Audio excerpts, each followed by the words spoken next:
smile. You marry a music man. Ballerina, you must have seen her dancing in the sand. Now she's in me, always with me, tiny dancer in my hand.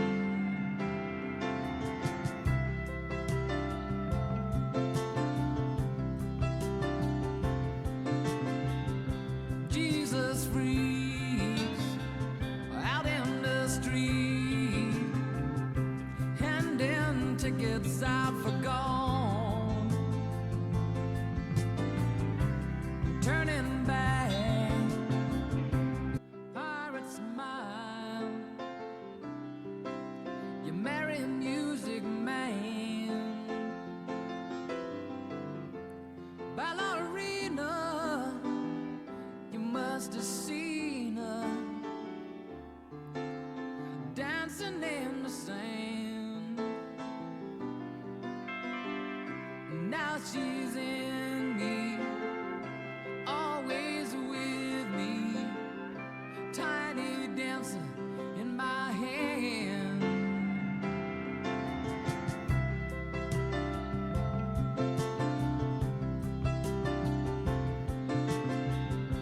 Jesus freaks out in the street, handing tickets out for gone, turning back. She just laughs. The boulevard is not that bad. Piano man, he makes a stand in their auditorium, looking on. She sings the songs, the words she knows, June she hums.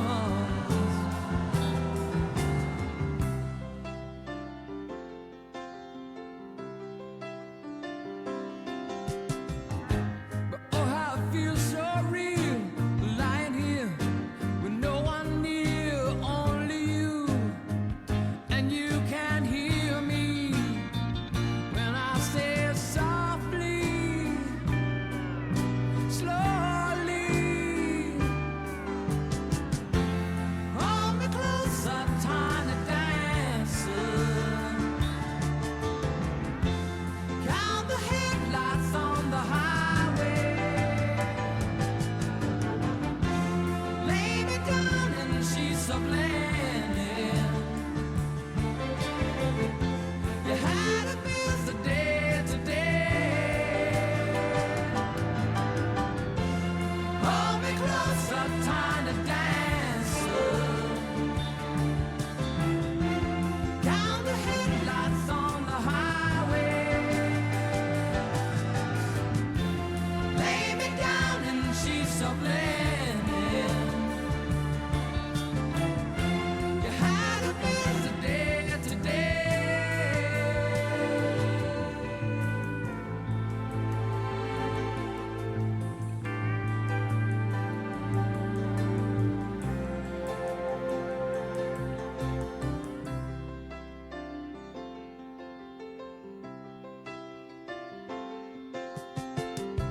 Blue jean baby, LA lady, seamstress for the band, pretty eyed, pirate smile. You marry a music man. Ballerina, you must have seen her dancing in the sand. Now she's in me, always with me, tiny dancer.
what to say.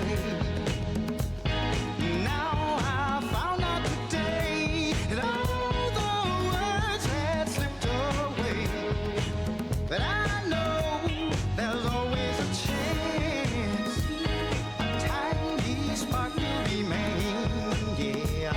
And sparks turn into flames, and love can burn once again.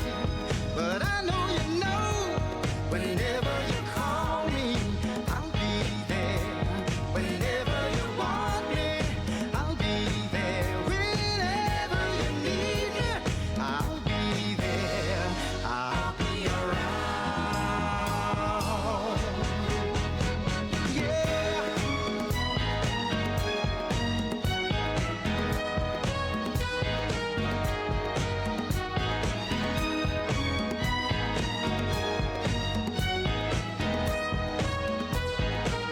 Whenever you call me, I'll be there. Whenever you want me, I'll be there. Even if I have to crawl, I'll be there. I'll be around. Just call me on the phone. I'll be there. I'll never leave you alone. I'll be there. Just call on the name. I know you know. I'll be around. I'll be stepping and hopping. I'll be there. I'll be a ripping and running. I'll be there. I'll be calling out your name to let you know. I'll be around.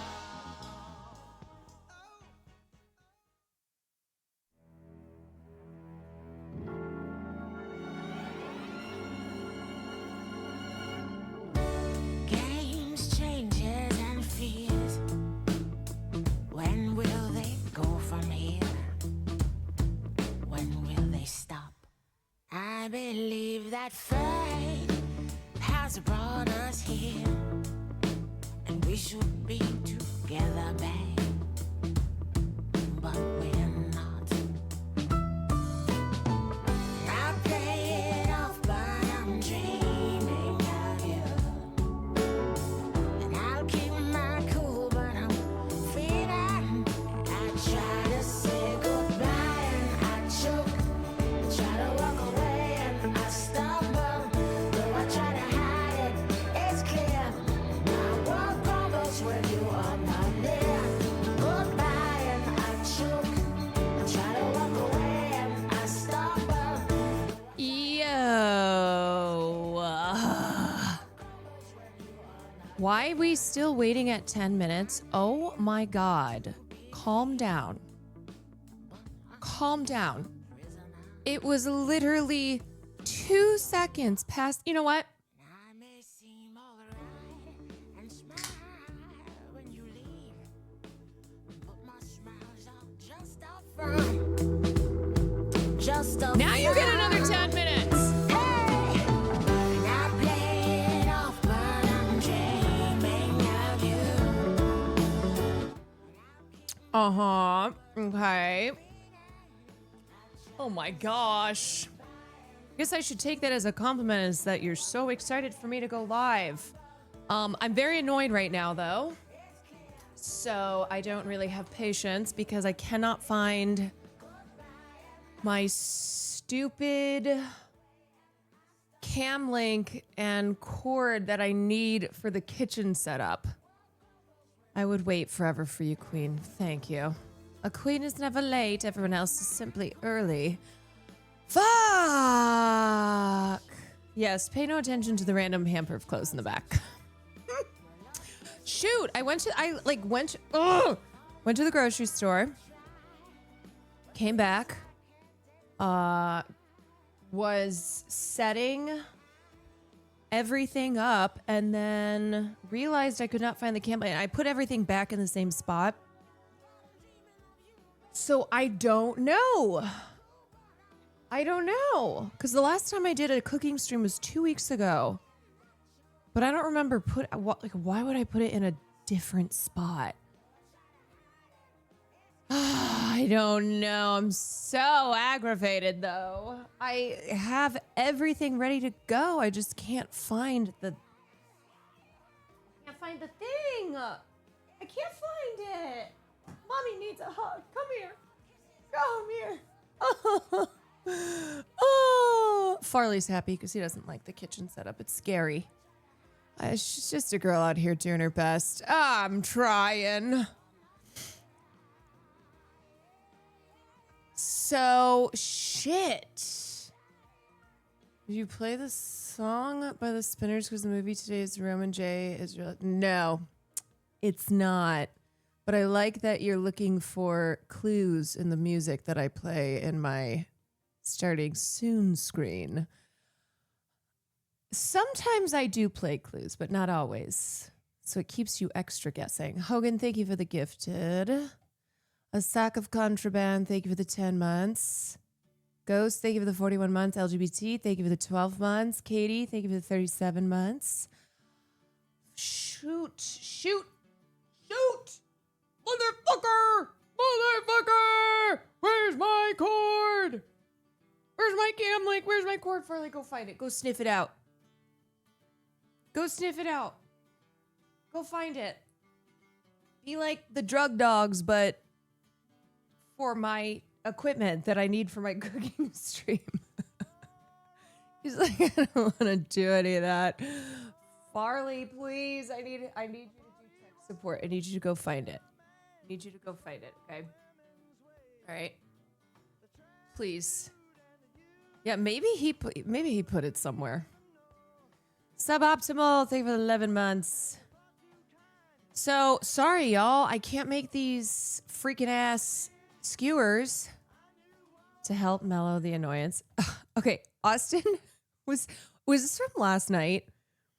Because he sent me a text last night. This is the most Austin show stuff. I wasn't sure if he was out drinking or... Now I know he was on stream. He sent me a text. I don't know where you are, but you are gorgeous. And I said, well, currently just ate a whole thing of buttered popcorn, feeling gorge.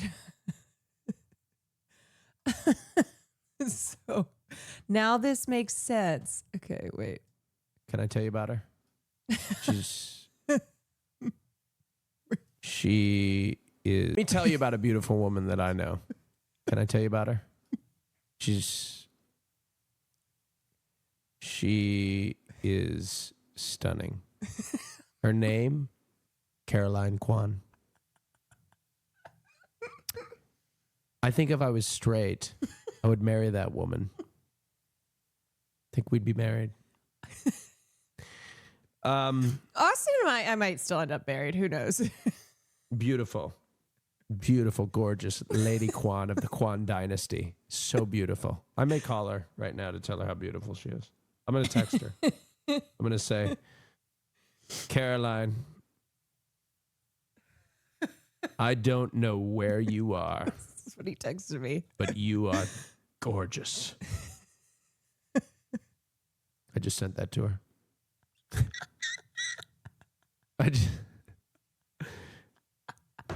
Didn't you say that if you were straight, you would be with Valkyrie on the... I knew... This is classic Justy Rhodes. Classic Justy Rhodes clip. Perfect cutoff. My God, Justy Rhodes with another perfect cutoff clip. His response after that was, fuck. Is he playing me? Well, I went to go see Boosters last night. So he had texted me, but I had put my phone on silent because I watched the movie. And then afterwards I saw the text.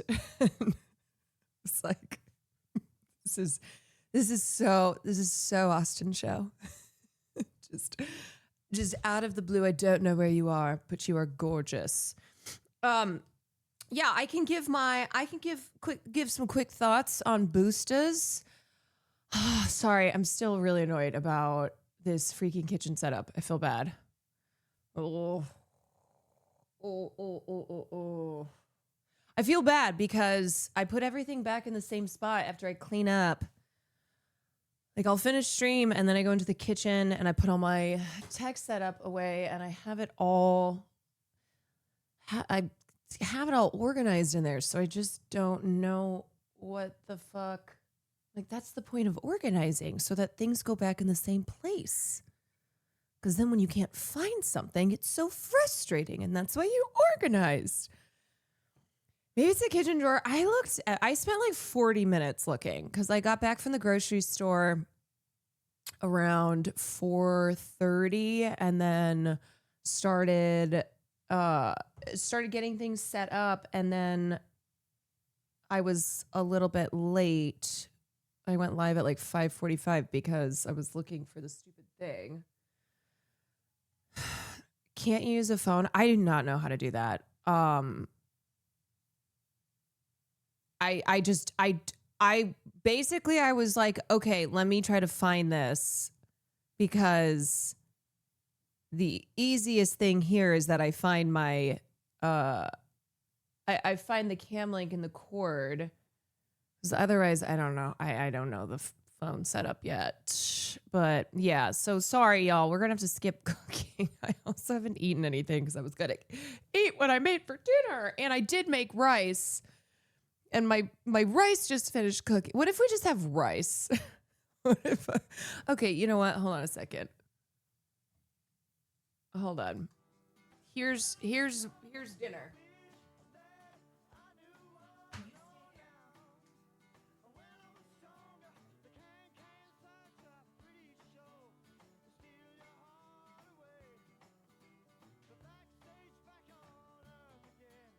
Wow. Wow. Sunday cooking, made rice. Everybody say wow. Will's gonna come home and be like, "What'd you make?" I'll be like, "I made rice." Yeah, a little 10th century dinner. A little 10th century dinner for tonight. Anyway.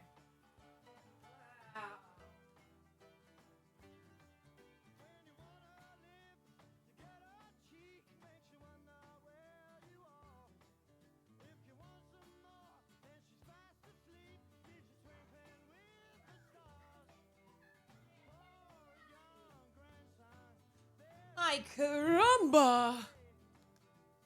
Okay.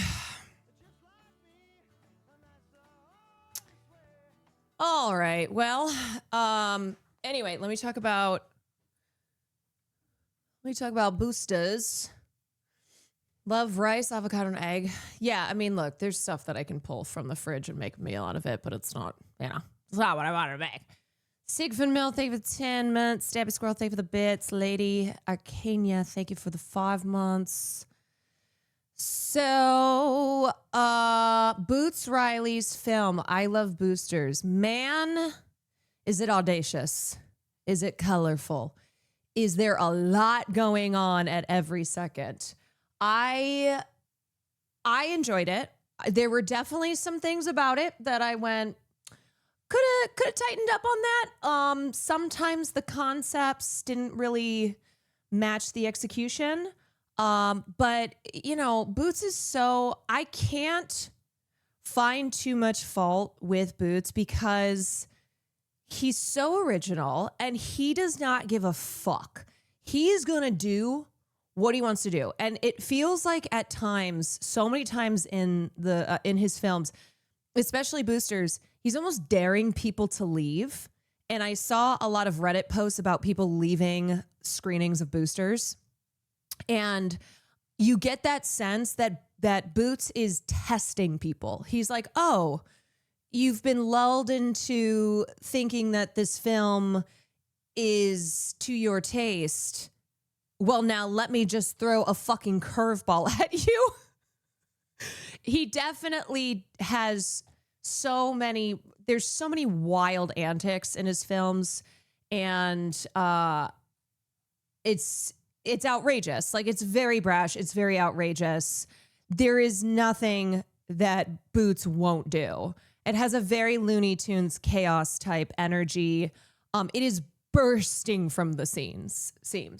It was actually more feel good than I thought it was going to be. When I got to the end of it, I was like, oh, that was a very feel good film. And I saw some people kind of wish he got even more Marxist with it and a little less kind of pink pussy hat at the end. But yeah, I mean, it's uplifting. It's feel good. It is, it's lighthearted, which I think is because Boots makes films for a mainstream normie audience. Like, he wants to challenge people who otherwise you don't really, maybe this is their first introduction to these ideas. And also because his style is so out there and so wild, it's also challenging people's ability to sit through a film like that and like strap in and just get on the ride.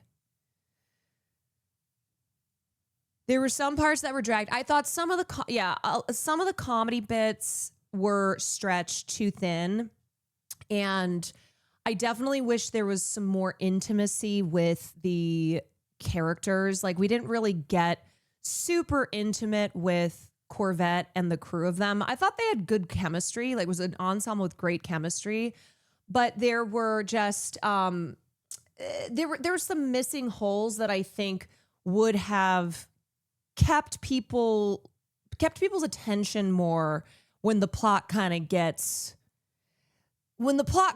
cuckoo, and like he's doing every genre, every type of art form. You know, you've got stop motion. There's just so much going on. The Keith Stanfield style intimacy. I love stuff like this. So inventive. Yeah, I mean, look, it's fun. It's fun. It's silly.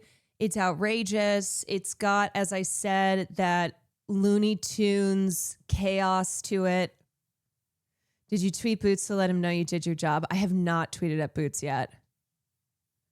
Look at the fucking legs on those spinner.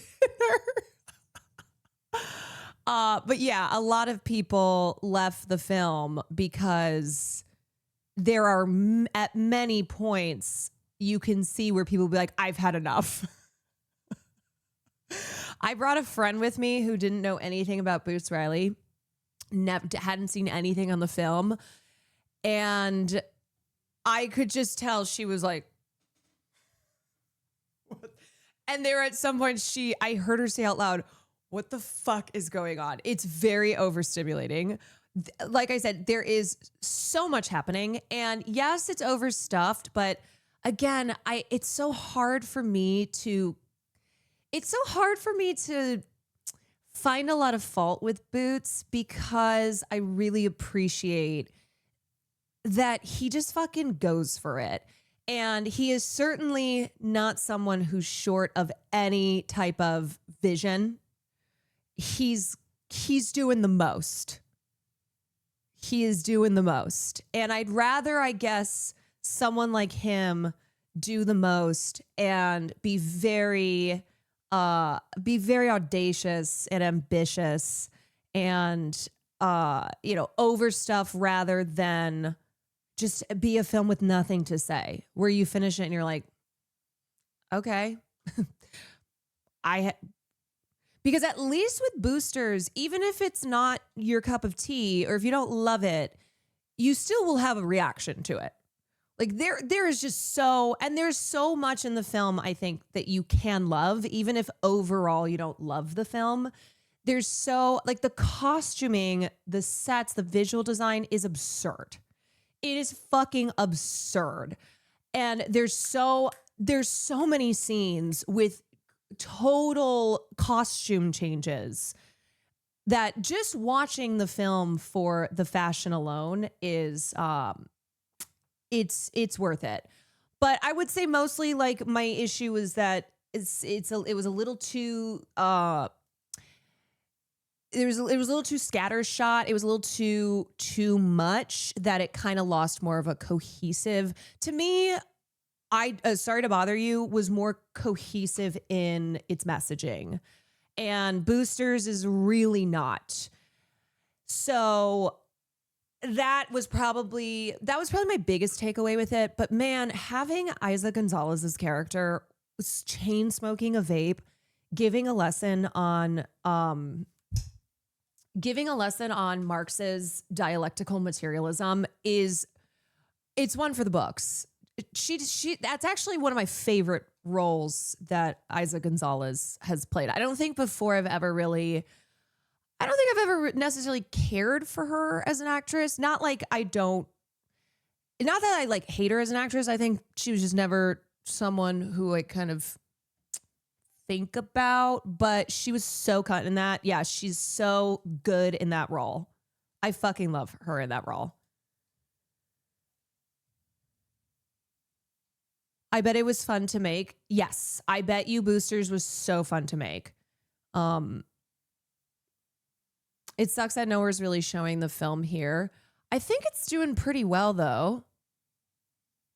I had like 4 minutes in between Boosters and Backrooms. That is absurd. That is an absurd double feature. Yeah, that is the definition of whiplash. It's not doing well. Damn. See, that's also, it's like, I gotta support Boots. I'm gonna be for real. There are some filmmakers who I just feel that by virtue of them being who they are and really going against the grain and doing movies that feel just refreshing in how clearly someone like Boots does not give a fuck about his film looking and I don't know, kind of, you know, he makes films for mainstream audience, but also is so unafraid to be batshit and just so absurd and outlandish. So I feel as if in the current landscape too, I do feel an obligation to support filmmakers like Boots. I feel like some parts are things Black people can directly relate to, like that scene where Taylor's holding her breath and becomes close to it. I really appreciate they didn't use CGI and that they actually switched the actors out on that. I have to say that was something where I went, thank you. Very much symbolism for code switching, which is a big part of Sorry to Bother You. So Boots always made it. I also felt like it was very much a love letter to the Bay Area where he's from. I am not from the Bay, but watching that film, I felt like this is a love letter to the Bay. I think this one will get memed out once it hits streaming and we'll find a second life on streaming. I hope so. I do hope so.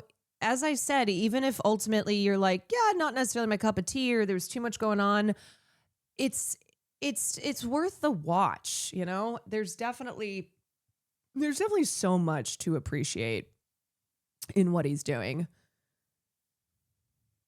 Do you know what I kind of wish though? I thought we were going in the direction of Corvette's character with her fashion dreams and her complicated relationship with Christy Smith, who's played by Demi Moore. Thought there was going to be, because like the center of the film is like, you know, the relationship between the streets and high fashion and obviously like under a capitalist system. And I thought also because of the conversations around Boots and being funded by the Annapurna Pictures, and then the conversation about making art under a capitalist system, making anti-capitalist art in a capitalist system. I thought actually there was going to be more of a conflict with Corvette's character there, where she's trying to really pursue her fashion dreams, and that the conflict comes from the contradiction in wanting to honor, you know, herself and her community, but feeling like she has to sell her soul to the kind of Christy Smith vulture capitalist fashion industry.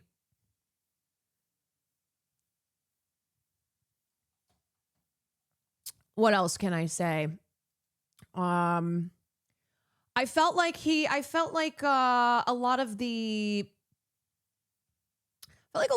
Marxist bits were pretty digestible, which,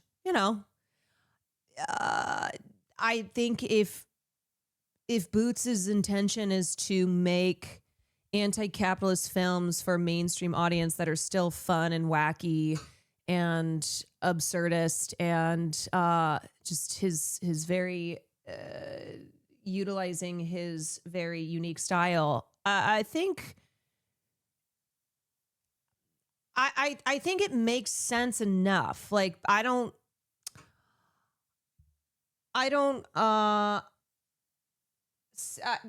really see how people, for me, I think people walked out of the movie not because of the Marxist bits and like the messaging on dialectical materialism, but because they just didn't like it, because they felt uncomfortable, because it was like, this is too much. This is stupid.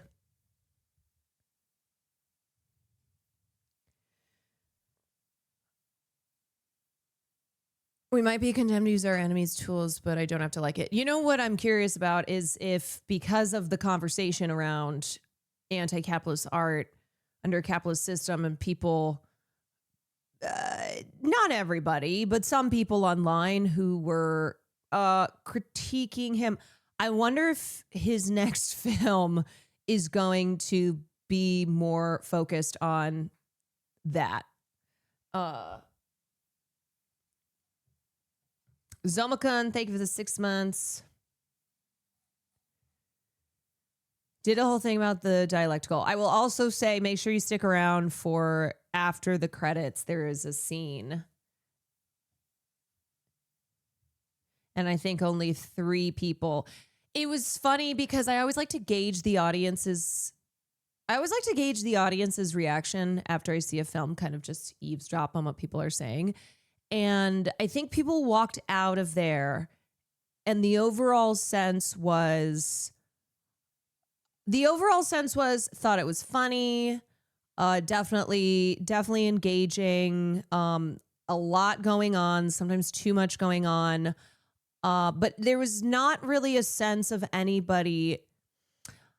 I didn't get the sense of anybody despising the film, but also I didn't really get the sense of people who were in the audience that the screening I went to who were like, oh, movie of the year. I think a lot of people walked out of there feeling pretty similarly to how I felt in my on my viewing. Was your theater pretty full? No, it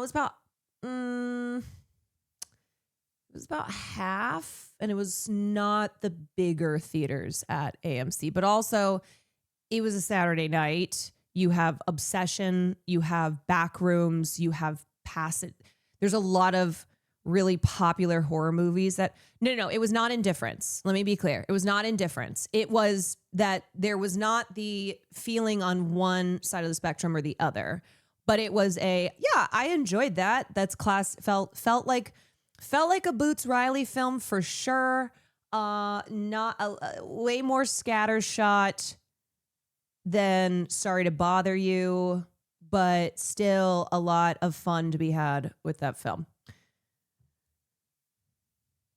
There were 3 other people in my theater in the South, and all 3 walked out. Oh my God. Backrooms is fucking killing it too. Too bad because Boosters has a lot of great things to say. Filmmaking could have been better. Yeah, I think there were just too many competing desires, and I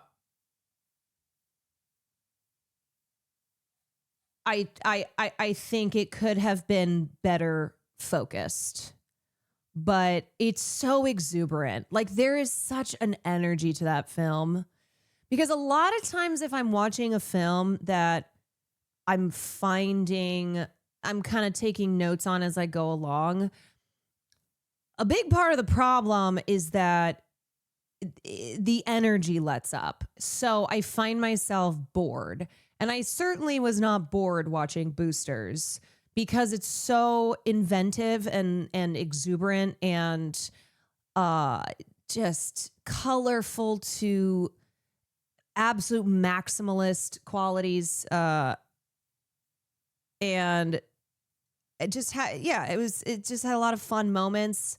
You know, it's like a mix of a heist, but then gets into like the political kind of activity in the second half. A lot of physical comedy, a lot of absurdism. I think it's a different kind of story movie than Sorry to Bother You, though. I think it wore its messaging on its sleeve in an earnest and daring way. It definitely is more uplifting, I'd say. It is much more feel good. By the end of it, it's like, oh, okay, this was the energy that you wanted to deliver with this film, because I think he feels in this moment that that's the kind of conclusion that he wants to present to people. The costuming was incredible. Truly incredible.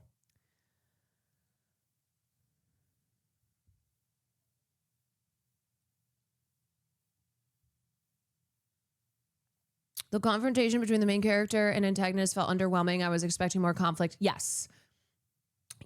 And I think too, the use of, I won't say specifically what it is, but the special device in the film, because it was kind of, it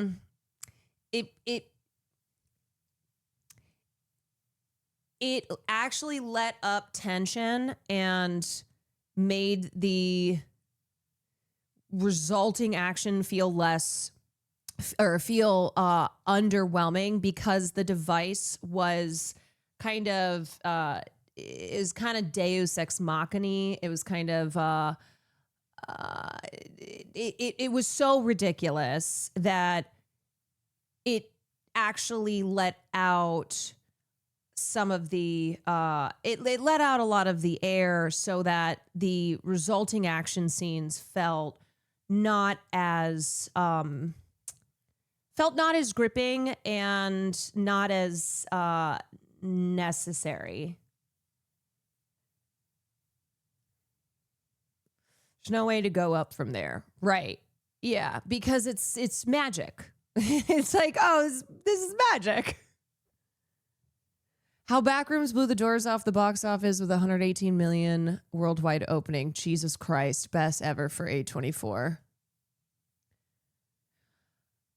You know what's interesting to me is to see how people are responding to a certain kind of horror, because horror, like popular horror subgenres have been, you know, home invasions, the paranormal, slashers, stuff that I just don't think people are really, I think they're bored of. I think younger people, it's not as affecting for them. Whereas stuff like liminal spaces, backrooms, stuff like being trapped in a relationship with a horrible dude, you know, being forced into something that you are not consenting to. That is the type of horror that seems to be speaking to young people. I think too, the horror of the unknown and kind of uncanny valley, not being connected to reality. Yeah. People are tired of Conjuring. I know. Which there's another Insidious movie coming out. They're still doing this. For quite some time, Hollywood has moaned about the lost YouTube generation at the box office. How do we get the Gen Z set in? Sure, they'll show up for a Marvel movie, but today's 18 to 25 demo aren't attending like they did in the 1980s. Finally, arguably this year, Hollywood has been able to harness that crowd, making content that they've always wanted to get them out of the house. A24's record opening of Kane Parsons' pick Backrooms is the pinnacle of that in a year that kicked off with YouTube star Markiplier's self-distributed feature take of indie video game Iron Lung. God, God, he made 50 million on that worldwide. Jesus. And then ratcheted up with Focus Features' $15 million acquisition, Curry Barker's Obsession, which outstripped its 8 to 9 million projected domestic opening for a 17.1 million start. I was just reading that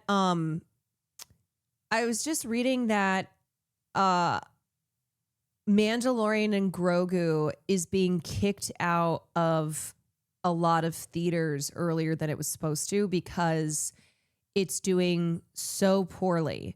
And Obsession destroyed at the box office with significantly fewer screens than Disney's massive film.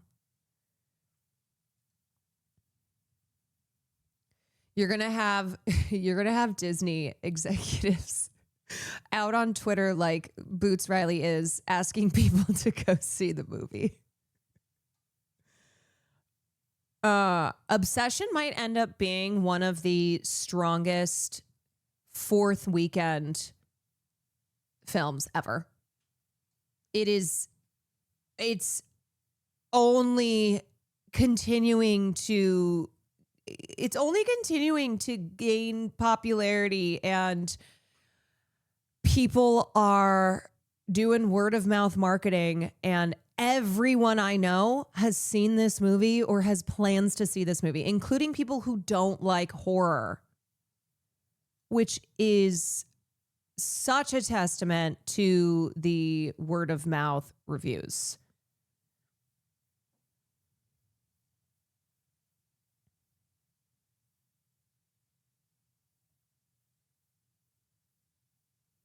Here's insane stats for Obsession. Obsession's hold rising in its second and third weekend is nearly unprecedented. Unless I missed one, it happened 2 times in 1982, E.T. in June and Tootsie in December, and then only Scream in 1996 and Anyone But You, which I'm sorry, Sydney Sweeney is not right in that role, both of which opened poorly with just $6 million.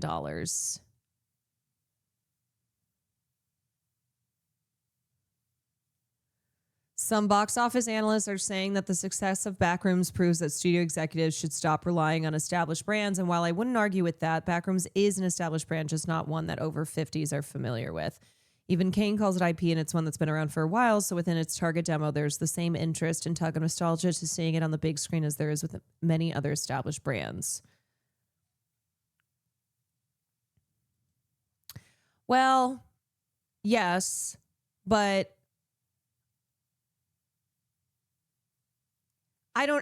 okay, yes, for younger people, yes. Because there is definitely an age cutoff to people who know Backrooms from the internet and those who don't. Maybe it makes a difference. Backrooms hasn't been a brand, but more of a sandbox that anyone could play in. Because okay, let me get this right. So this started as there was a post on Reddit, right? And then Kane Parsons made a YouTube or 4chan. Oh my God, 4chan, that's right. A 4chan post. Kane Parsons made, yeah, I know. Do you know what's embarrassing is Sam has become singularly obsessed with Backrooms, and yet now I'm here being like, okay, let me make sure I get this right. And then Kane Parsons did a series on YouTube. That is what Sam watched and then became obsessed with. And now she just eats, breathes, sleeps, dreams, Backrooms. I just watched the 3-hour web series. Why did I think that I had watched Backrooms? Is it because I played the game? Isn't there a game, Backrooms? Didn't I play Backrooms with Will?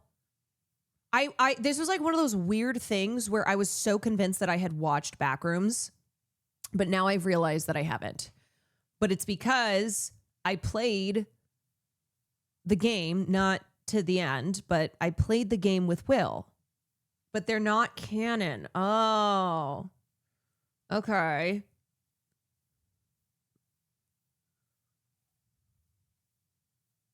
Here's the creepypasta.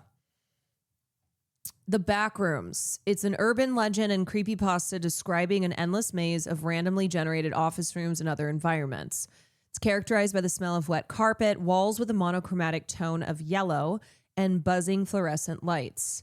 Although internet users have expanded upon this concept by creating different levels of the backrooms and entities which inhabit them, the original version came from a 2-paragraph 4chan comment on a post asking for unsettling images. An anonymous user invented a story based on one of the photos. The Backrooms drew comparisons to various other horror trends in media, including the photography of liminal spaces, the SCP Foundation Collaborative Fiction Project, and the 6-hour-long album series Everywhere at the End of Time. Since its original creation, the Backrooms has been expanded into various other forms of media and internet culture, including video games, collaborative fiction, wikis, and YouTube videos. So A24 saw Kane Parsons' YouTube series. In January 2022, a short horror film. Actually, let me first read this. If you're not careful and you no clip out of reality in the wrong areas, you'll end up in the back rooms, where it's nothing but the stink of old moist carpet, the madness of mono yellow, the endless background noise of fluorescent lights at maximum humbuzz, and approximately 600 million square miles of randomly segmented empty rooms to be trapped in. God save you if you hear something wandering around nearby, because it sure as hell has heard you. Do we know who created the original post? They've never come forward to claim. Quick quiz, what is no clip? I have no idea.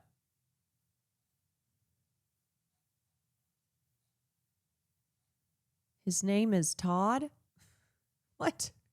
Todd? I mean, I'm sure people have claimed responsibility. No clip is a game bug where you go through walls. Oh.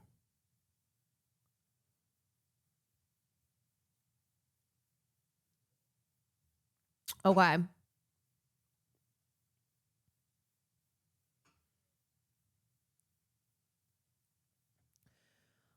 So in January 2022, a short horror film titled The Backrooms Found Footage was uploaded to the YouTube channel of then 16-year-old director Kane Parsons. 16? What?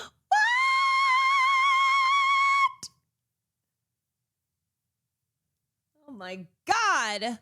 It's presented as a 1996 recording of a young cameraman who accidentally enters the location running from entities and entering other levels.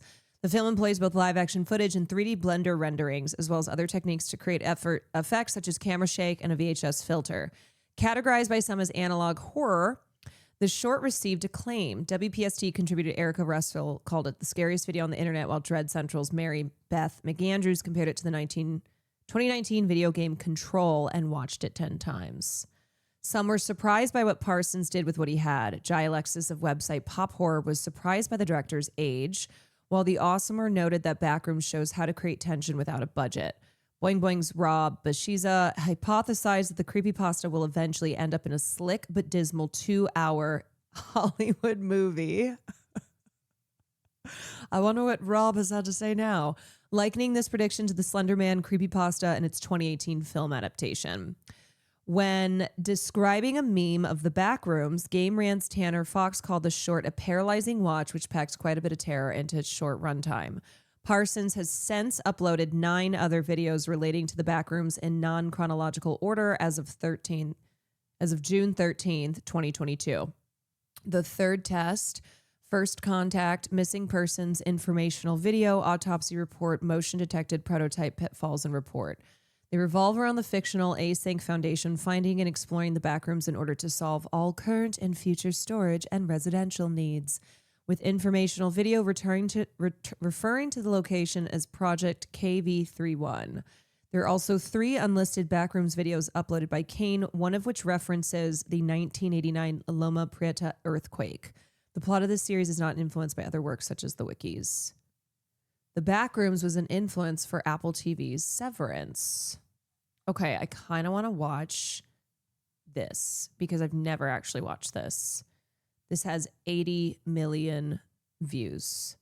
We all came back for the same reason. I'm not going to watch the whole series right now, but this is only 9 minutes.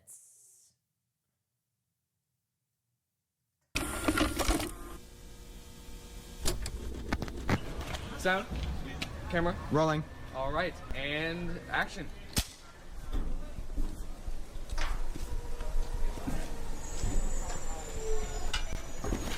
All right, cut.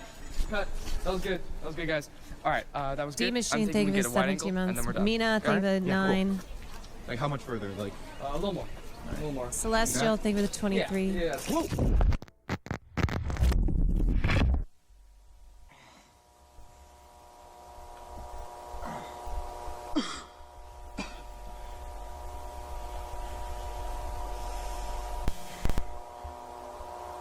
hello?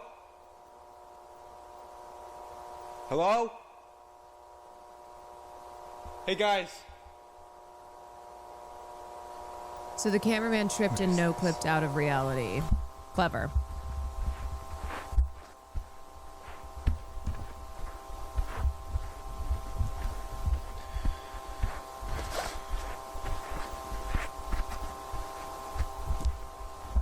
Hello? Is someone there?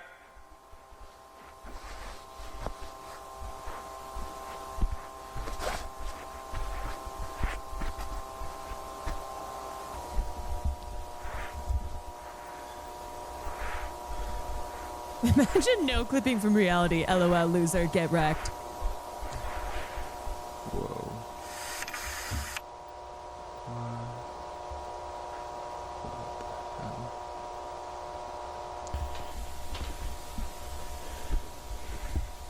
Who's there?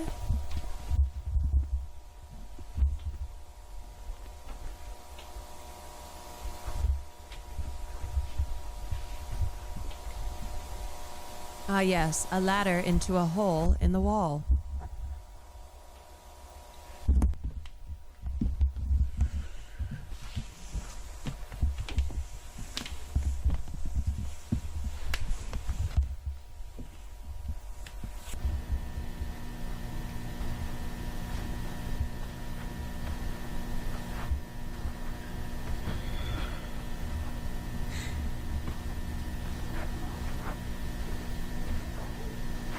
Can anybody hear me? Hello? What if you need the bathroom? Pick a corner.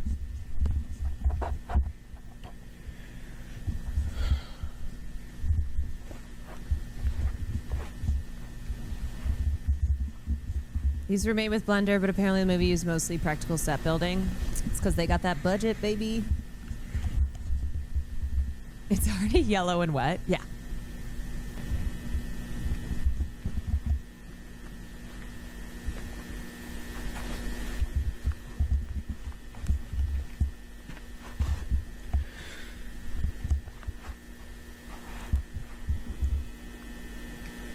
Okay, I remember that from the game. Okay. Okay. What the hell? What the hell?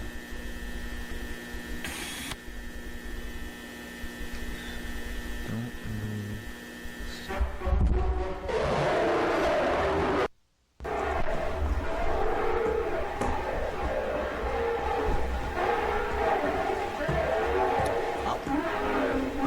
I think you're supposed to stay still.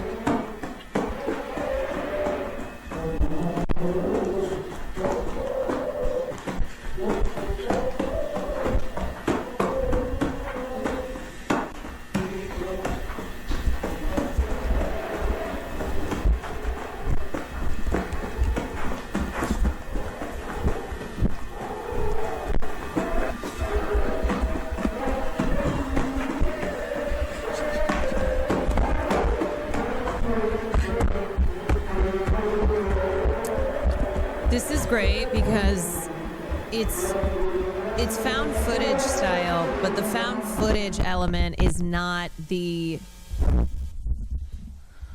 thing that makes this so horrifying. It adds to it, but it's not what it relies on for the horror. All made in Blender. So crazy.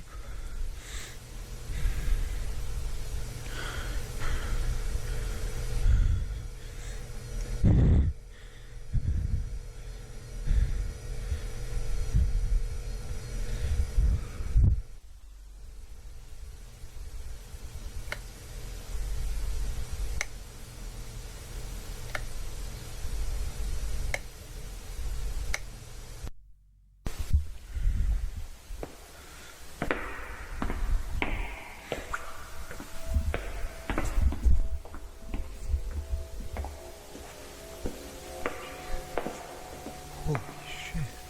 There's something so horrifying about This place. feeling this dread of isolation, but then also the sense that you're not alone.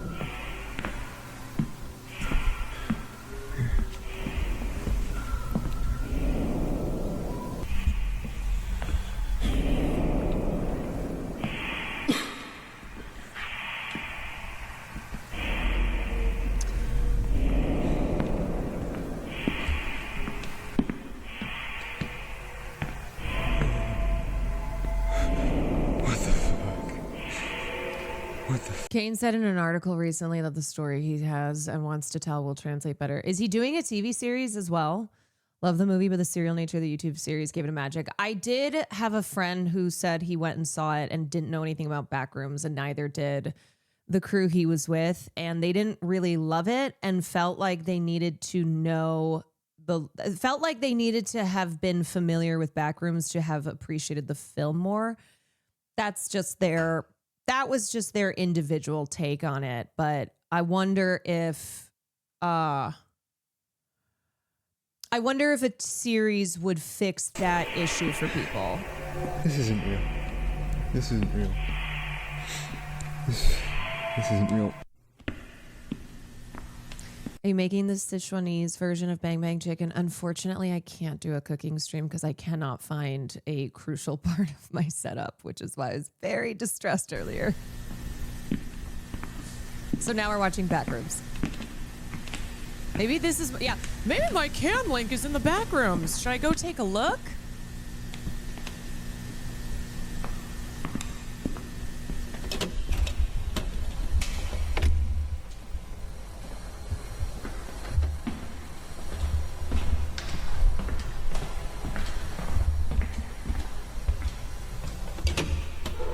Got excited because I'm from Sichuan. I think I'll try and make it next week.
Do you think it's friendly?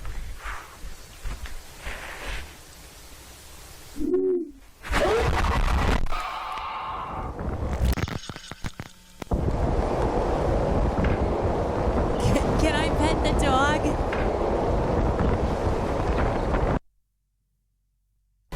Snap back to reality. Oh, there goes gravity.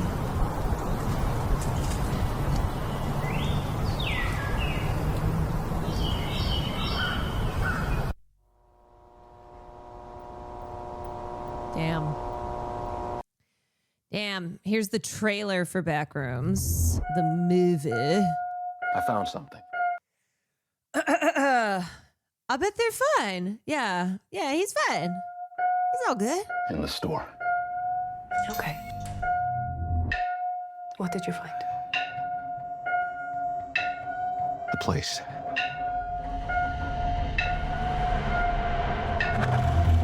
I found a place.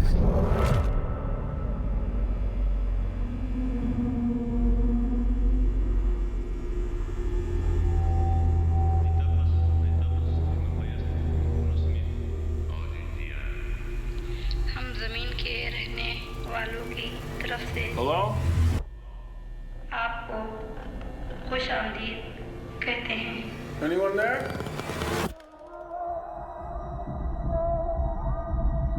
This way. Look, I know how this sounds, but you gotta understand, it's massive in there. I'm not saying I don't believe you. Okay, I'm gonna come back here with proof. All right, you feel me? Yeah. Follow my lead. Clark, what is this? That's what I'm trying to figure out. I've been here every night since I found the place, and I still barely scratched the surface. All right, just take it slow.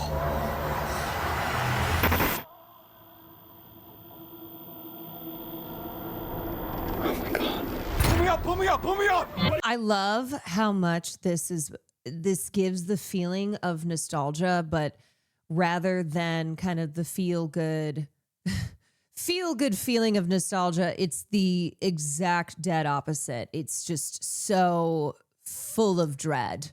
It's like the familiar that's been stripped of the presence of the familiar, so that it gives it the uncanny valley sense, and it just fills you with dread. All these rooms. This place builds them. It's like a maze. It just goes Atmospheric on as and fuck. on. Sometimes I'm scared I'll get lost. Clark, can you hear me? I don't understand. What is this?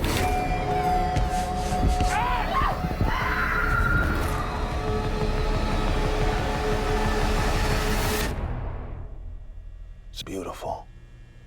Am I right? Hello?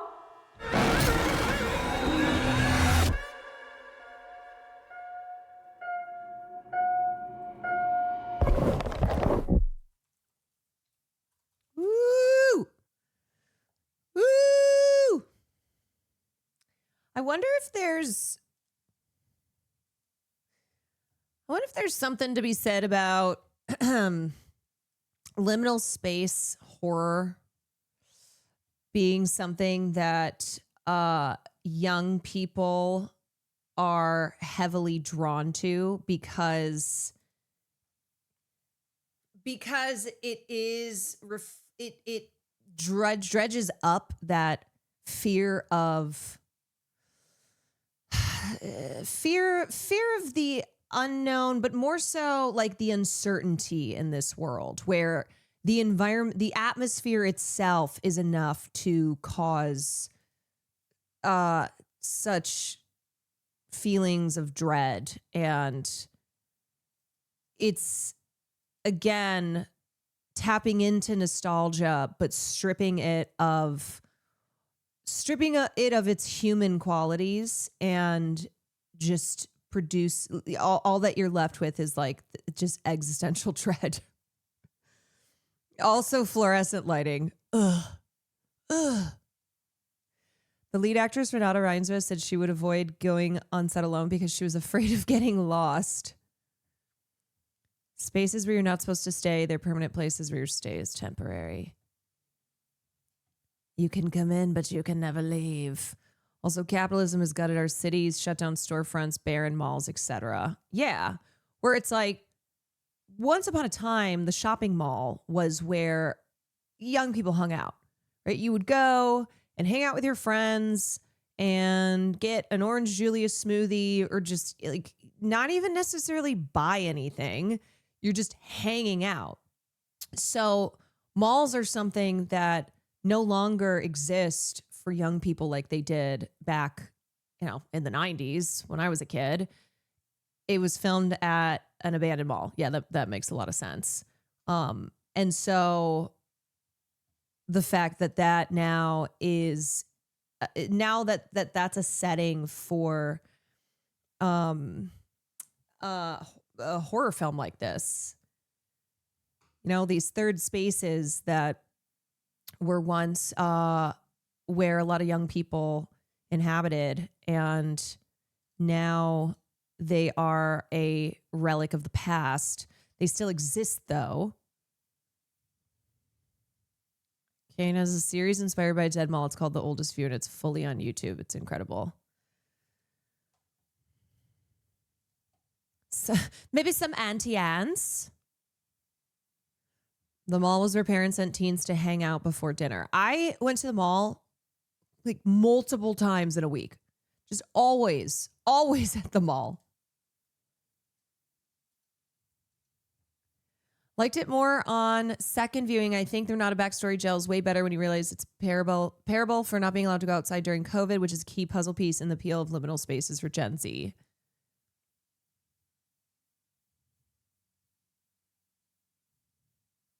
I think slotting this under trauma horror is totally wrong. Those movies always have the emotional arc and the horror elements resolve alongside each other, the latter helping the characters make sense of the former. There's no resolution here, no making sense of it. Yeah, and I think that is reflective of the trauma of existing in a world where everything feels so precarious, and there is just this growing sense of uncertainty that so much of society is feeling in this modern era.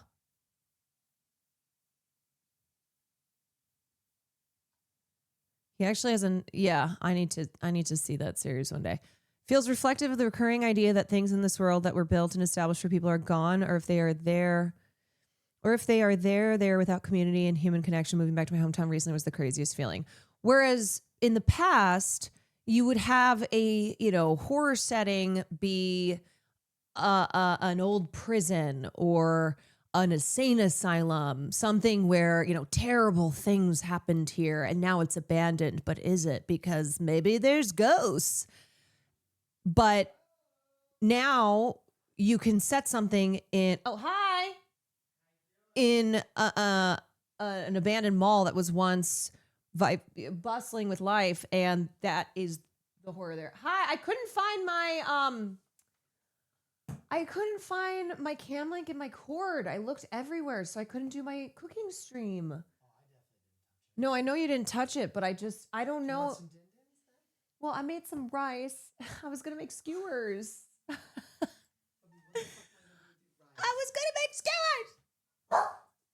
We were just talking about backrooms. I got the craziest suit on sale. Really? Is that? I was wondering when you were gonna come home. Yeah, I came back right after the Oh, are you in my New York hats? Yeah. Wow, I have never seen anybody have a hat attached to their pants like that. Suit I got? Yeah. When are we seeing backrooms? We can see it whenever. So I've always wanted the outfit from Clueless. Oh my God. Insanity. Wow. Marty, 90% off. Wow. Will Neff loves a sale. He loves a sale. He views a sale as saving money, not spending less money than you would on a full price item, but views it just as saving money. That's his math. 90%. It's basically free, and actually, you're losing money if you don't buy it at 90% off. Are you gonna wear that when we go to the back rooms? When we go see the back rooms? You're wearing that on the Fear and tour. Is that happening? Man, I want to watch so much stuff in the back rooms, but I want to wait until I've seen it.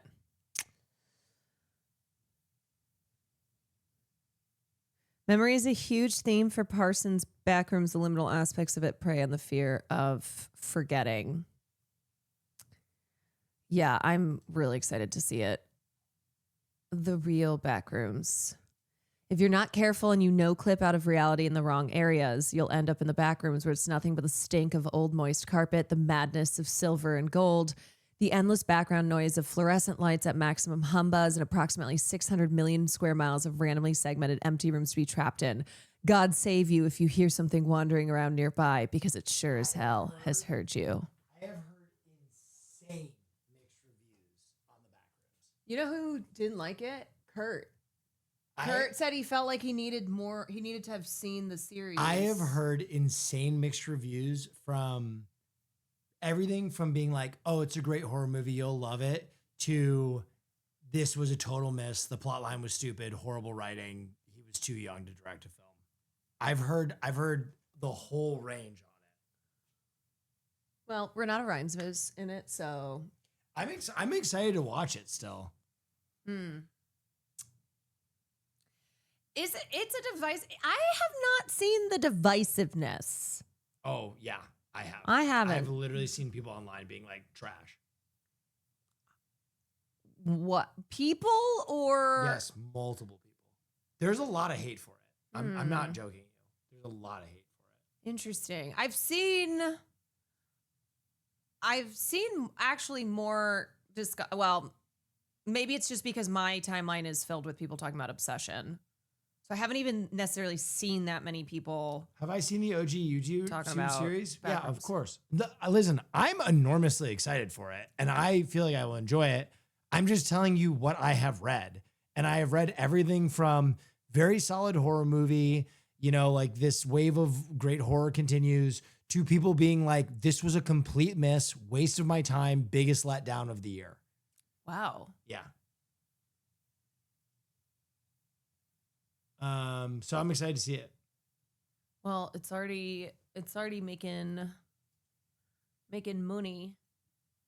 How Backrooms blew the doors off the box office with $118 million worldwide opening, best ever for A24. Yeah. He's the youngest filmmaker to open a movie at #1. I like how there are people in chat accusing me still of like, no, there wasn't divisiveness. That's only on TikTok. And literally there are people in chat telling you that they hated it right now. Like all you have to do is read the fucking chat in front of your face to see that I am not making this shit up. That's crazy. What the fuck? Alexandra, thank you for the 12 months. Fucking unreal. All right, I'm gonna go stream. What food do you want other than your fucking rice? I'm not hungry right now. I'm not hungry right now. I'll get you food, and then you'll do it. Caroline Kwana always does, where she takes one bite and she goes, I was hungrier than I thought. I'm not hungry right now. I'm actually not. I just drank a Red Bull. All right. Later. I'm sure some people just want to see the game exactly as it already is, or something would be pissed. I don't know. I feel like I don't really have a say right now because I haven't watched the series and I haven't watched the film. A critic friend for Legacy Media did not fuck with it, but his colleagues at other papers did. Yeah, I mean, now, okay, I can now get a sense of why this would be divisive, just kind of based on a couple of things we've read here. Jiff, thank you for the 30 months. KP, thank you for the 32 months. Went on opening night. It completely ruined my experience. Really? Why? I did read a couple people say how crazy it was that people were openly and loudly talking during the screening. Didn't I just see something on AMC? AMC is implementing something about AMC new rules on. Dude, theater etiquette has certainly gone down the toilet. It's really bad.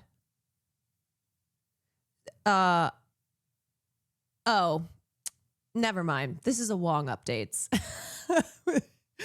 If we see a phone or hear you talk, our employees have the legal authority to shoot you.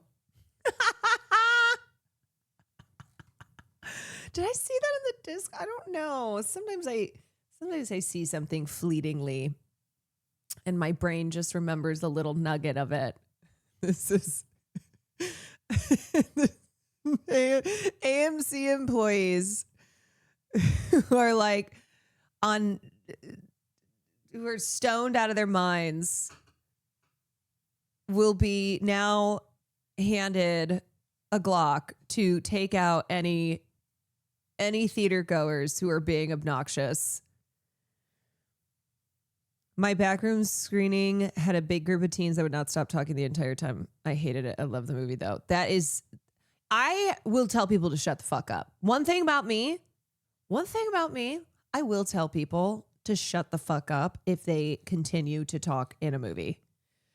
Here's how I'll do it, okay? Someone's talking, I'll start off with one of these, okay? Of recognition that I hear them talking.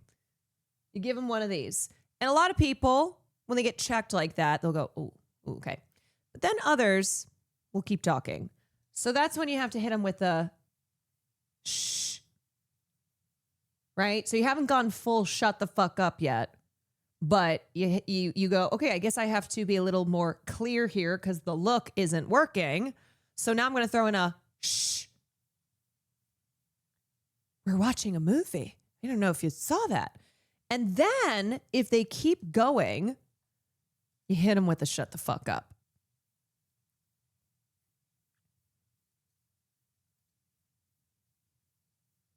You hit them with a shut the fuck up. And then hopefully by that point, you have other allies. You have other people in the theater who are like, shut the fuck up. And then step 4 is you bring in the theater employee who pulls out the Glock. If I told someone to shut up, I would feel bad about it for the rest of the movie. No, you got to get over that. See, you got to get over that. That's why you can implement steps 1 and 2 so that by the time you get to shut the fuck up, that's 3 times. That is now 3 fucking times. And the other thing too is you have to remember it's not just for you. You're doing it for the good of the entire audience, because there are people who won't say anything even though it's ruining their experience. So if no one else is stepping up, you have to be the one to do it. It's got to be you.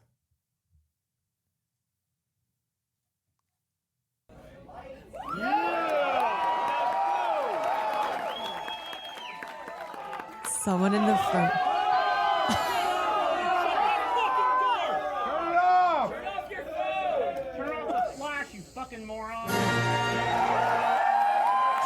Okay, that is not surprising to me that almost the entirety of this theater for Star Wars is like, get the fucking flash off! Turn it off, you fucking moron. First they came for the theater and I stayed silent. Hell, back in the 90s, I got in a fight with someone in a movie theater with someone who wouldn't stop talking and they got a perma ban. Yeah, we used to do that stuff more. And now there's this thing where people are, it's weird because there are a lot of obviously people who are calling out others. But then there's also this thing where because of the whole idea of polite society of, being polite, not wanting to. There's actually a whole fucking movie about this. And it's a movie that I watched one time and I will never watch again. And it is a movie called Speak No Evil. And man, is that a punishing film. And you will understand if you've ever seen this film why I said I would never watch it again. Because I barely made it through the first showing. It is so punishing, but it absolutely deals with what I'm talking about here, where people will let things go even when it becomes apparent that something is wrong because they don't want to be rude. Thoughts on remake? I have not watched the remake because I won't watch this movie in any form ever again. It was so hard. They changed the ending for the remake because America. Are you fucking kidding me? Of course. Of course they did. They were like, you know what? So it was a little too brutal. So we're going to soften it for our weak ass American audience. We can't have things be too intense. We got to have our Disney ending. Okay. We have to have our happy ending.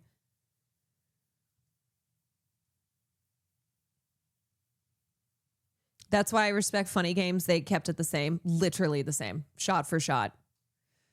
I've heard some people are disappointed that it's not an adaptation of the other popular interpretation of the Backrooms. That one is more over the top and all over the place. It's kind of Skibbity Toilet coded. What's going on with Skibbity Toilet, by the way? Is Michael Bay still doing that? They did the same thing with The Descent. Yes, they did. Yes, they did. Have you seen this crazy Star Wars reaction? Wait, I have seen this. Yeah.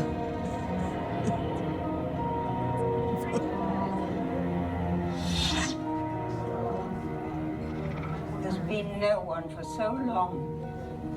Who are you? Ray, nobody. That's I'm Ray. Don't say it. Not Ray you. who? Not you. Oh God. No. No. Please no. Please no. Where's Ben? Where the fuck is Ben? My God! Ray Skywalker.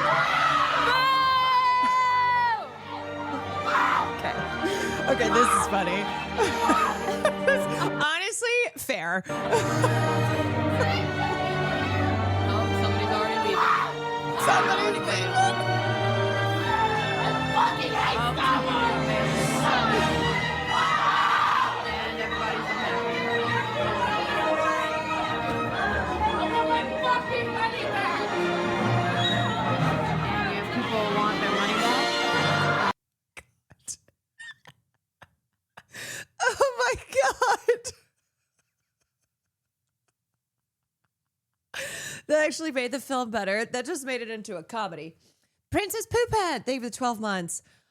What time am I going to start movie night? Let's say 7:30. So in about 20 minutes. And let me tell you what we are watching for movie night. So we actually talked about the person who is the star of this film. She's a real life person, and this is a film that is a biographical drama that is a dramatization of a real life story. And the reason that we talked about this person is because she is now out there fighting against AI data centers. Shrek IRL trans woman. Okay, Slay. Yes, AKA Erin Brockovich. So I saw this pop up on YouTube. I went, you know what? Let's watch Erin Brockovich, because we just talked about Erin Brockovich as she has set up a whole website that is now tracking AI data centers. And she's gotten very involved on that front. And this is a film from 2000 in which Julia Roberts became the first lead actress to earn $20 million for a film. So up to that point, only men had been in the $20 million bankroll category of Hollywood actors. So she was the first lead actress to make 20 million, and she also won the Oscar for it. We need to stop these data centers from being built. I know I see way too many people on Twitter talking about how a data center is either being proposed or being built in their communities. Misha Tron, thank you for the tier 1. So this is a film from 2000. It is directed by Steven Soderbergh. And one of the reasons that he was picked to direct this film is because who was it? I think it was Carla Santos Schamberg, who's the executive producer on it. She was the one who came up with the idea for the film after she learned about Erin Brockovich's story. And then she met with Erin Brockovich, really was taken with her, couldn't believe her whole story in her life, and wanted to do a film with a badass female protagonist, kind of take no prisoners type of gal. And Steven Soderbergh was one of the few male directors who, quote, was great with women. Great. I feel like that there's a lot that you can read into that, but I think specifically they meant with directing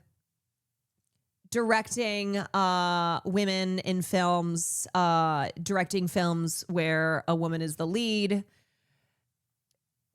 Really, bars in hell. Bars in hell. But this is a film too where Julia Roberts, who plays Erin Brockovich, she is in every single scene.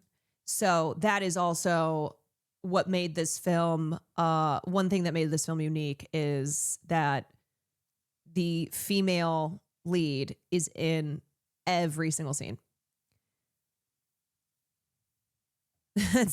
That sounds like Great with Animals.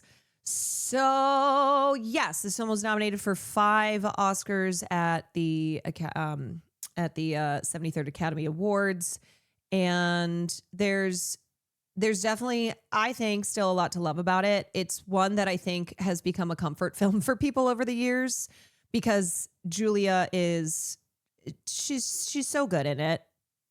She's so good. Julia Roberts is she just is a star. She's just got everything that makes up a movie star, and it's heartwarming. You know, it's one of those uplifting type of dramas, and because it focuses more on the emotional spine of the film rather than on kind of the procedural court elements, it's one that I think people in the last 26 years have returned to again and again when they want to feel something good. There are definitely things about it that we'll talk about after the film because look, it is a Hollywood movie, and so Hollywood takes liberties with films, as is the case for every single biographical film.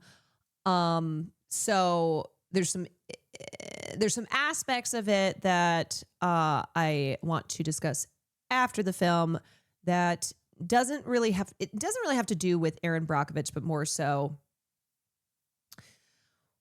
so kind of what the film leaves out that today has still been a fight with the people who were part of this massive lawsuit against PG&E. So anyway, be careful. It's the last day of the month. It might be taken off whatever platform. Yeah. Don't want to run into that issue again. We're halfway through. I pause because Will comes in. Then it's like, oh, Julia can't be denied and how unbelievably great she is. Aaron Eckhart is mid though. I love Aaron Eckhart. I always had such a crush on him. So I am definitely in the team Aaron Eckhart camp. And this is an ongoing issue. Yes. Yes, indeed. So this is probably one of those films that if you haven't seen it, you've heard of it. It came out in 2000, as I said. It was led to an Oscar win for Julia. And it was a massively successful film, both commercially, critically. I think it ended up being the second biggest March. At the time, it was the second biggest March opening, second to Liar Liar, and it just made so much money. It's one of those movies that I don't know if today would make as much money as it did, but goddamn, did it make so much. Made like $250 million. PG is such shit because they caused all the fires in NorCal in the 2010s and had to pay out after getting sued and just raise prices on all their customers. I think it's his horrible fake OT and tattoos.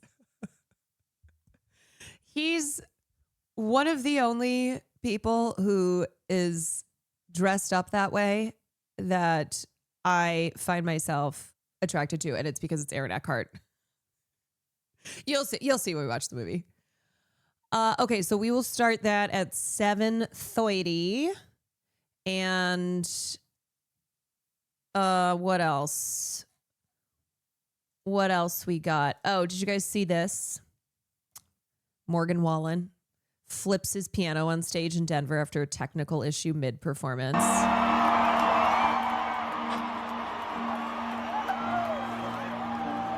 He is such a fucking little shit. Like, he looks stupid doing that. Okay? That looks stupid. Grown-ass man.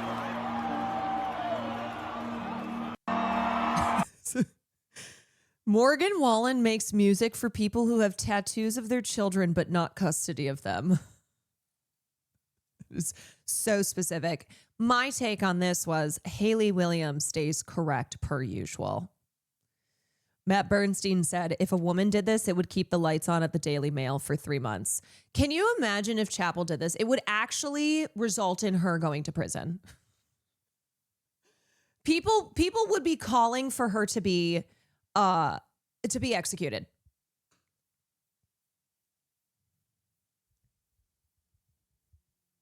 What a little freaking man baby. Freaking man baby. What kind of shitty is that stuff happens all the time? Oh, sorry. I thought you were talking about Morgan Wallen flipping the piano. You're talking about Erin Brockovich. Yeah. Corpse don't even disclose the Fruit of the Loom cornucopia. Look into chemical companies are horrible. Right. Yeah. Yeah. And as we talked about with the chemical leak at in Garden Grove, that these companies know it's cheaper for them to take fines or, hold things up. If they are sued, they can just hold up the case for years than to actually ensure that they are not poisoning the environment.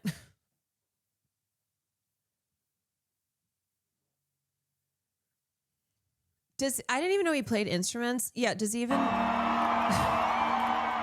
play piano? Someone said I may be too Haley Williams pilled. There's no such thing, but I genuinely hate his guts. God, he's such a loser. Did you know that Nirvana wasn't the first band to destroy their equipment? It was The Who. Yeah, see, here's the thing. Morgan Wallen is not rock and roll. During a small club show in London, Pete Townshend of The Who accidentally smashed his guitar against the low ceiling mid-performance. Instead of reacting with panic, he stared at the broken instrument, then deliberately destroyed the rest of it on stage. The crowd went wild. What started as an accident became a signature move soon. Townshend was smashing guitars regularly, turning destruction into performance art. Drummer Keith also very funny to do that in an outfit that like Liberace would wear. Joined the chaos, famously stuffing his drums with explosives for a live TV appearance that ended in a deafening blast and a cloud of smoke. For The Who, this wasn't just rock and roll chaos, it was rebellion. Townshend later described it as rejecting the machine, destroying the beautiful to make a loud, defiant statement. Their shows became legendary, not just for the music, but for the mayhem. In breaking their instruments, The Who broke the rules and redefined what it meant to be on stage. Yeah, see, the thing with Morgan Wallen is that he did that because there was a technical issue and he's a big baby. I do not understand the obsession over this man. I simply do not. I'll never get it. And even if he was not a man baby like this, I still don't get his insane popularity. People I know who aren't even necessarily big country fans are obsessed with Morgan Wallen. Like, you ask them their favorite artists and they say Morgan Wallen. Adora Al, thank you for the 4 months. This fucking guy. Yeah, maybe if I drank 40 beers, I would be like, yeah. This is the energy he's giving. Our country was made for Americans, not for fucking Somalis. guy. This is so funny.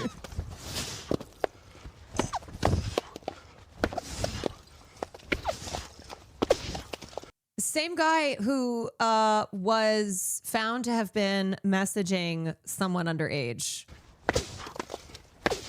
Pro-life, baby! America first, America only!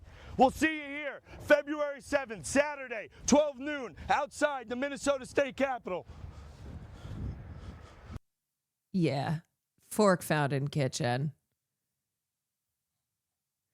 It's like Ella Langley having one of the longest streaks on top of the Billboard Top 100. I don't get it. I really don't get it.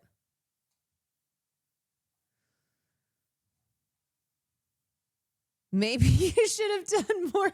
That's one of those where it's like, maybe we needed another take on that. Maybe. Okay. Let me close out. Let me close out these tabs. Let me pull up our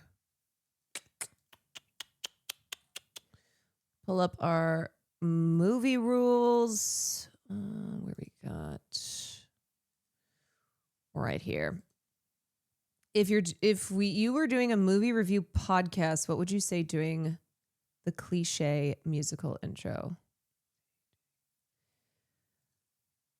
Wait, if I was doing a movie review podcast, what would I say doing the cliche musical intro? What are you editing? Yeah. Why are you asking that?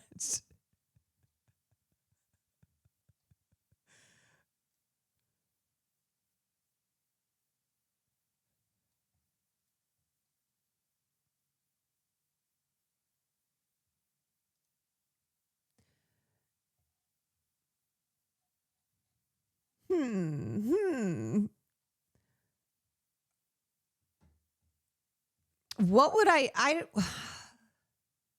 during the musical intro, what would I say? Hi, it's Caroline Kwan, and welcome back to Movie Reviews with Caroline Kwan.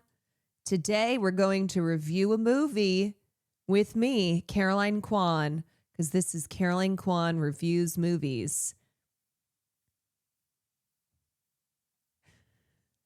And then I go into ding, ding, ding. Goes the trolley. Perfect. Okay. Okay, great. What the fuck? Weird. Backwards. What the fuck is going on in here on this day? Beast! Well...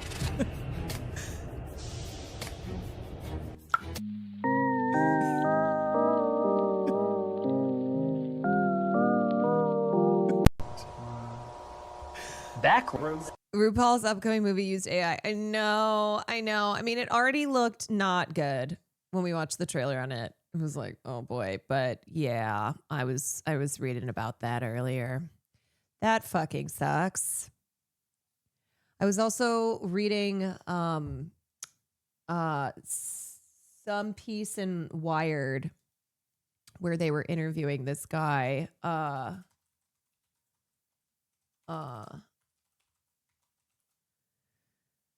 He's the author of the book Future of Truth, which is about how artificial intelligence warps people's sense of reality.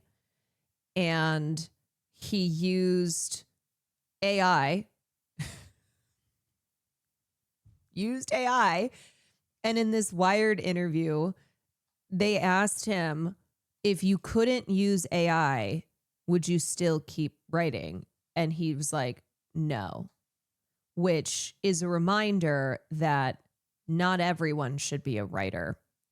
No, his name is Steve Rosenbaum, and it's a book, a new book, The Future of Truth, which is getting a lot of buzz.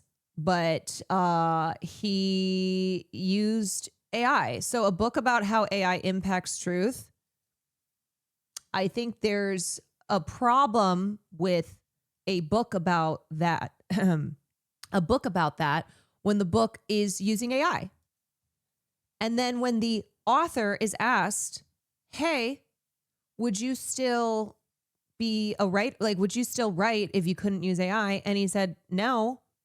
Well, then don't be a fucking writer. If you cannot write without AI, don't be a writer. Not everybody should be or gets to be whatever they want with the use of artificial intelligence, making people believe that actually they are allowed to be artists and write, creatives and authors and etc. No, because here's the thing. If you want to be a writer, you want to be a writer because you love to write, not that you are using AI to generate words on a page for you. That's not loving writing. That's loving using AI to do writing for you. Ideas are worthless. We all have them. Yeah.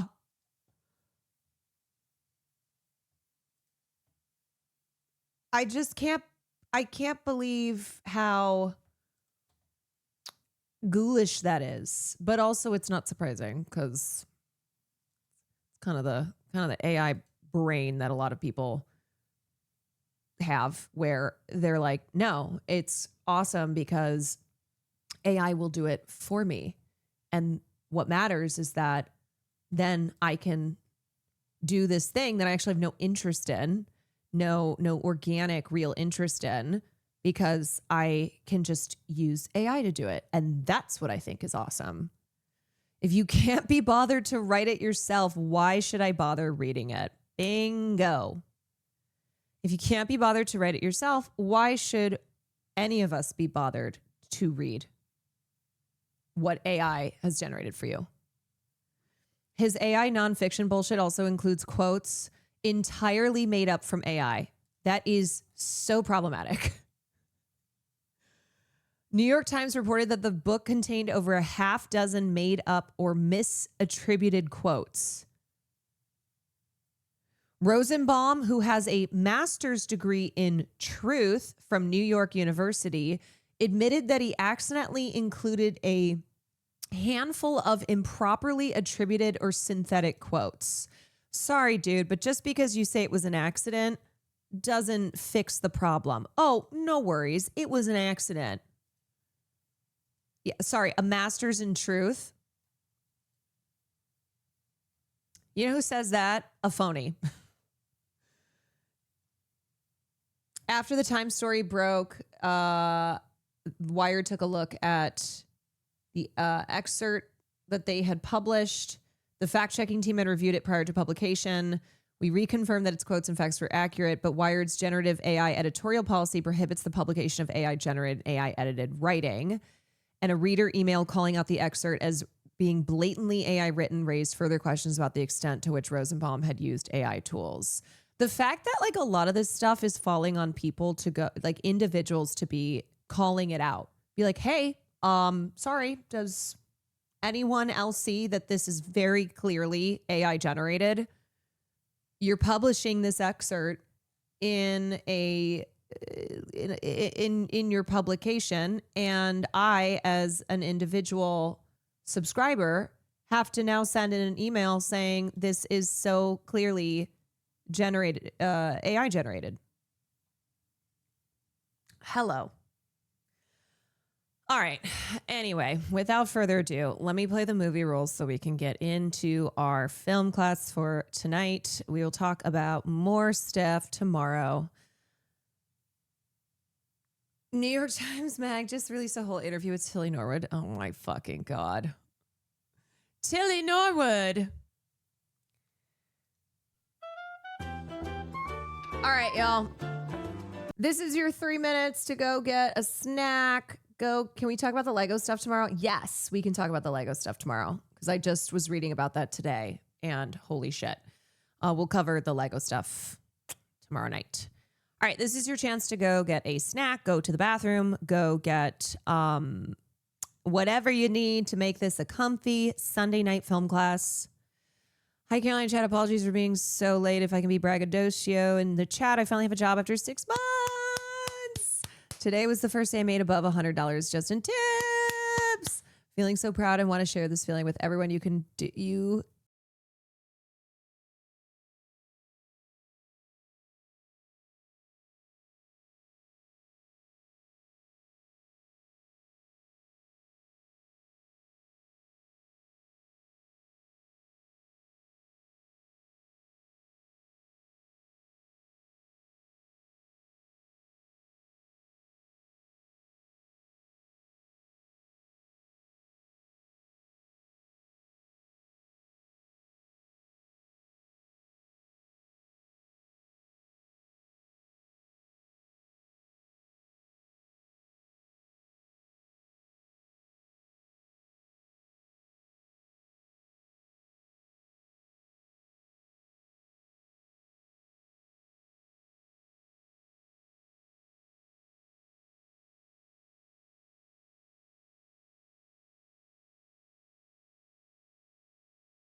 Okay, y'all. we go. So we have, fun fact, Eric Roberts is Julia. Oh, we know. Here in this community, we know because we talk about Eric Roberts all the time. Here's the thing about Eric Roberts. Also, Joel, thank you for the 26 months. Eric Roberts will get very angry if you bring up the fact that he's Julia's brother, if you ask him about Julia, anything to do with Julia. But then he will use Julia's name to get what he wants. Yeah. Oh, please. So it is a do not mention Julia when Eric is on set filming something. And man, is he always filming something. But then Eric Roberts will use Julia's name when it is convenient for him. So it's crazy. Julia's the only good one in the family. Yeah, she really got the talent and the career in that family. So this is 2000s Erin Brockovich. It is a biographical legal drama, and it is a true story, mostly true because that's how these things go, a true story of the real life Erin Brockovich, who is played by Julia Roberts. And it is about the massive legal case against Pacific Gas and Electric Company, PG&E, over the Hinkley groundwater contamination incident.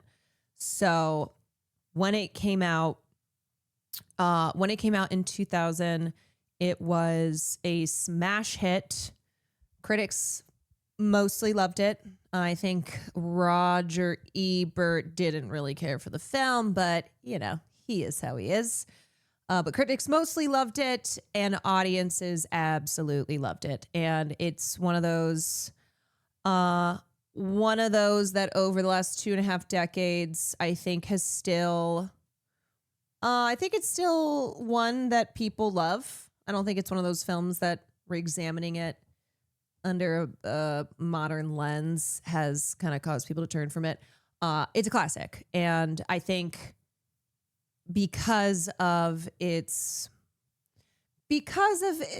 comedy, like the comedy elements of the film, Julia has a very feisty energy playing Erin Brockovich, and also the feel-good sensibilities. It's one that people return to. She's really I mean, Julia Roberts is just so charming in everything. All right, here we go. Also, for some reason, captions don't work, so I am sorry about that, but that is kind of how it goes with films on YouTube, YouTube free movies over a certain age.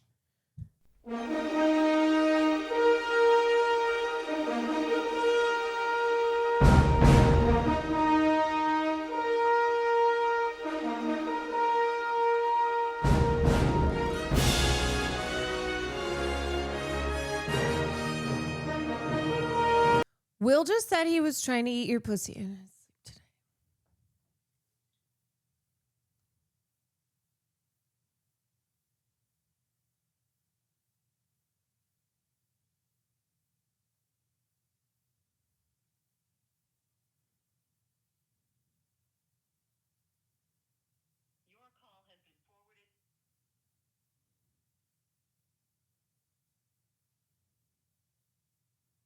Movie night is canceled.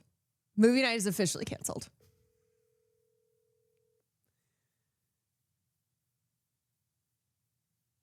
Hello? What the fuck are you saying on stream? I was saying that you caught me trying to eat you out my sleep this morning. That is not what happened. Why are you saying that on stream? Because that's what happened. Don't talk about anything ever. Your streams now are silent movies. Are you just mad that I'm such a generous lover that... No. Also, do you remember when I first started streaming, you were like, hey, just make sure you don't share too much private information on stream. You know, some things are better kept private. Nothing happened though. You Oh. woke me up.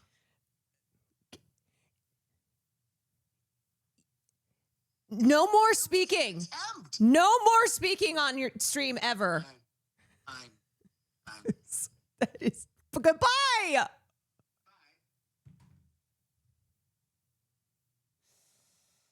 Ah! His stream is now a quiet place. Yeah. I can't believe I'm finally here again for a movie night and now it's canceled. I'm so sorry. I am so sorry, but you can blame men. Oh my God. All right. All right. Okay. All right. Let's get back to business. God damn it. And you know what? Since I know that man is not going to shut up on stream, don't tell me. There's a wall, all right? There is a wall of separation.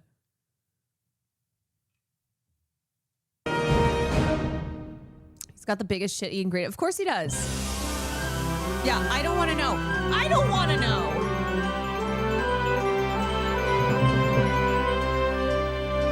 Also, just keep in mind, that man exaggerates things. He's dramatic. He's not a theater kid, but he's dramatic. Okay? He makes things up. He exaggerates. He is a comedian who exaggerates for comedic effect.